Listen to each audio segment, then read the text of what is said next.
I'm Michael, this is Lexi. Let's take a look at the rear foot elevated split squat. And as we get into this, I wanna highlight that there are two variations of this exercise broadly that we can execute.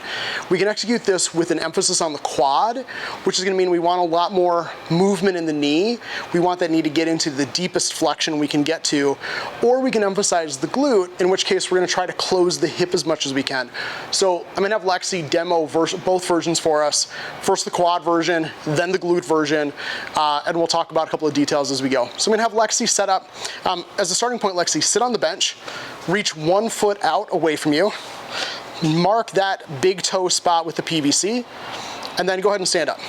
And we're marking that spot just in case your foot moves, you can get back to your original spot. Back foot's gonna come up on the bench, and we really wanna have kind of the edge of the foot right at the ankle, at the edge of the bench. So I would still point the toes back, but get the edge of your sock right there. There we go.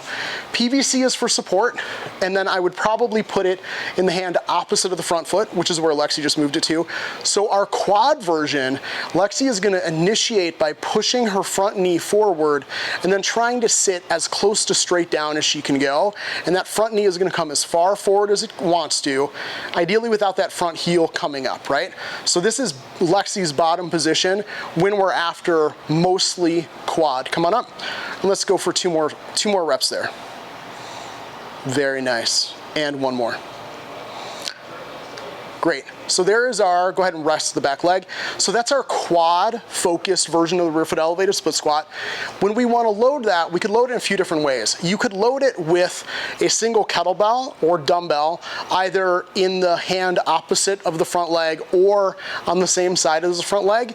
If you want to work your stability, your balance, your core strength, put it in the hand opposite of the front leg. If you want to be as stable as possible so you can get really strong and or really big in this movement, then you actually want to load on the same side as the forward leg. So Lexi had her left foot forward.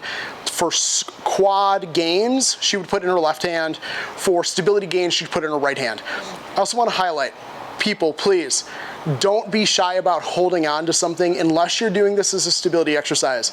If you're doing this as a single exercise to get jacked or strong, hold on to something, make yourself stable. Can't overstate how important stability is to your nervous system for letting you demonstrate as much strength as you've got. And if you can't demonstrate full strength, you can't build more strength on top of it. So let's get into version number 2. This is our glute version. So the same foot position is true. The same for both the front foot and the back foot. But now Lexi is going to pretend that there is a force field directly in front of her left knee, and if her left knee hits the force field, then the aliens get to steal her kneecap, right? What that means is her movement is going to be mostly back as she sits back. And I'd actually still take about 30 degrees more forward lean through your torso as well. There we go. So let's go for 2 more just like that. So even though Lexi's front knee is coming forward a bit, we could probably scoot her front foot forward an inch or 2. We still see that her hips are going back, and she's very much closing that hip crease. Closing the hip crease means the glute is getting stretched into the bottom of the range of motion, which is exactly what it takes when we want to make this exercise glute dominant.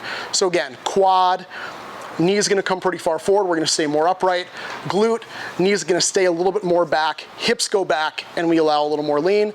That is our rear foot elevated split squat.